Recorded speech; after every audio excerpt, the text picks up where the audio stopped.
Good morning to all. My name is Swati Srivastav, BBA from BBA Department, IP Degree College, Campus 2। और आज का जो हमारा lecture है वो है प्रेजेंटिंग योरसेल्फ इन प्रेजेंटेशन। देखिए, how to presentation in yourself and presenting yourself in presentation, they both are different topics. Fine, आज हमको पढ़ना है प्रेजेंटिंग योरसेल्फ। हमको खुद को प्रेजेंटेशन में इन फ्रंट ऑफ योर ऑडियंस कैसे शो करना है, किन चीज़ों का ध्यान रखना है। इससे पहले भी हमने 2 लेक्चर्स अटेंड किए थे।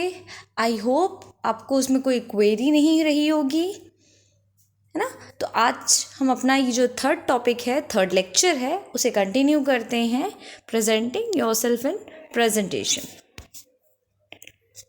Firstly, you have to start with your name and the company name. If your organization is not a well-known brand name, you might add a short clarifying descriptions. अगर आपकी कंपनी, जब आप अपनी presentation को start करेंगे तो सबसे पहले आपको इंट्रोड्यूस करना है अपने नाम और अपनी कंपनी के नाम को। फाइन, अपना डेजिग्नेशन नहीं बताना है, आपको सिर्फ अपने नाम को बताना है और अपनी कंपनी के नाम को बताना है इन एन प्रोफेशनल्स। ठीक है, आप एक चीज़ याद रखिएगा, अगर आप अपनी प्रेजेंटेशन अपनी ही कंपनी, अपनी ही डिपार्टमेंट में दे रहे हैं, ठीक है, आप अपनी प्रेजेंटेशन अगर अपने ही डिपार्टमेंट में दे रहे हैं तो आपको अपनी कंपनी का नेम यहाँ पर नहीं शो करना है। हाँ, याद रखिएगा कि अगर आपकी कंपनी कोई वेल नोन्ड है, ग्लोबली वो एक एक्सेप्टेंस रखती है और ग्लोबली उसकी एक्सेप्टेंस हो चुकी है, जैसे लाइक गूगल है ना, बाटा है, इन कंपनीज ये ग्लोबली वर्क करती हैं। तो अगर आपकी कंपनी वेल नोन है दैट इज़ ओके, बट अगर आपकी कंपनी वेल नोन नहीं है, ठीक है, तो आप एक शॉर्ट क्लैरिफाइंग डिस्क्रिप्शन के साथ इसे स्टार्ट कर सकते हैं। जैसे यहाँ पर एक एग्जांपल हमने पुट किया है, hello everyone, my self Swati Srivastava, HR trainee and ITC company. Done. Number 2, start करते हैं, tell your audience what problem you can ask for them. आपकी ऑडियंस किस रीज़न से, किस पर्पस से, किस ऑब्जेक्टिव को अचीव करने के लिए आप इस प्रेजेंटेशन में आए हैं, प्रेजेंट करने के लिए आपकी ऑडियंस यहाँ पर क्यों इकट्ठी हुई है, ये सारी चीज़ों को आपको अपने मैसेज में ही डिलीवर करना है। किस तरीके की प्रॉब्लम आपको कंसर्न करनी है, क्या उसके रिगार्डिंग आपने कुछ सॉल्यूशंस तैयार कर रखे हैं। They all things are deeply depends on your topic. What that is where all of the pre-work comes into play. In this step, you will use the answers to one of those questions that you are answered earlier. मतलब जिनके बारे में आप पहले बता चुके हैं, ठीक है, आपको उन क्वेश्चंस को भी कंसीडर करना है, एज वेल एज आपको उनके जो आंसर्स हैं उनके ऊपर भी फोकस्ड रहना है। आपको उन चीज़ों को टारगेट ज़रूर करना है जो आपकी प्रेजेंटेशन का कोर एरिया रहा है, जो आपकी मेजर प्रॉब्लम्स है, जिसके रिगार्डिंग आप अपनी प्रेजेंटेशन प्रेजेंट करने जा रहे हैं in front of your audience. तो आपको वहाँ पर टारगेट करना है। Next, share some type of proof that you can solve the problem. Make sure जिस भी प्रॉब्लम को आप फोकस्ड कर रहे हैं, जिसके सॉल्यूशन के लिए आप प्रेजेंटेशन प्रेजेंट करने वाले हैं, उसके रिगार्डिंग आपको रफली नहीं जाना है।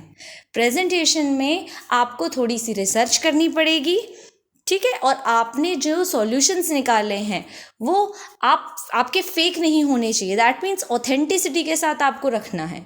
आपके पास कुछ डेटा होना चाहिए। सपोज अगर हम इंडिया इकोनॉमिक ग्रोथ की बात कर रहे हैं तो इकोनॉमिक ग्रोथ के लिए आपने RBI का या UN के थ्रू या IMF के थ्रू कितने % हमारे यहाँ इस टाइम पे करंटली इन्फ्लेशन रेज हो रहा है, नहीं हो रहा है तो कौन से रीजंस रहे हैं, या इन्फ्लेशन अगर ग्रोथ कर रहा है तो कितना परसेंट है, हमारे पास वो प्रॉपर डेटा होना बहुत ज़रूरी है।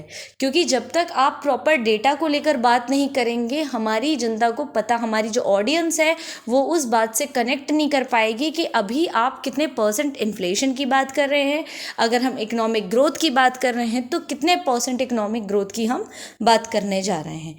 तो आपको फर्स्ट एंड फॉल क्या करना है, जिस प्रॉब्लम को आपको टारगेट करना है उसके रिगार्डिंग आपके पास कुछ डेटा होना चाहिए, कुछ प्रूफ होना चाहिए, कुछ एविडेंसेस होना चाहिए कि किन चीज़ों को, ऐसा डेटा है आपके पास और इस तरीके से आप उसको टारगेट करके अपने आंसर्स को, अपने जो सॉल्यूशंस है वो आप रखेंगे।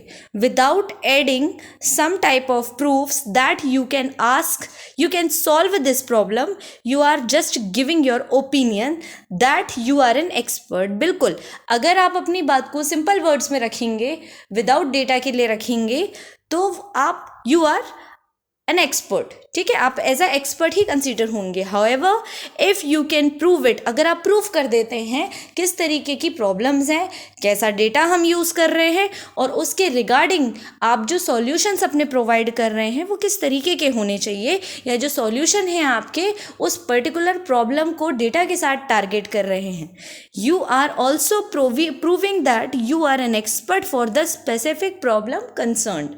आप प्रोडक्शन डिपार्टमेंट रिलेटेड हैं या किसी मार्केटिंग डिपार्टमेंट रिलेटेड है, तब भी ये चीज़ें भी तब भी आपको फोकस्ड करके चलनी है during your presentation.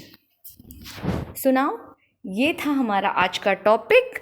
I hope जो मैंने मैसेज आपको डिलीवर करना था वो आपको समझ आ रहा है, और इस टॉपिक के रिगार्डिंग जो आज का हमारा टॉपिक था, इस टॉपिक के रिगार्डिंग आपको लगता है अगर कि आपको कोई डाउट्स क्रिएट होने वाले हैं, so you can ask in your doubt box और कमेंट बॉक्स।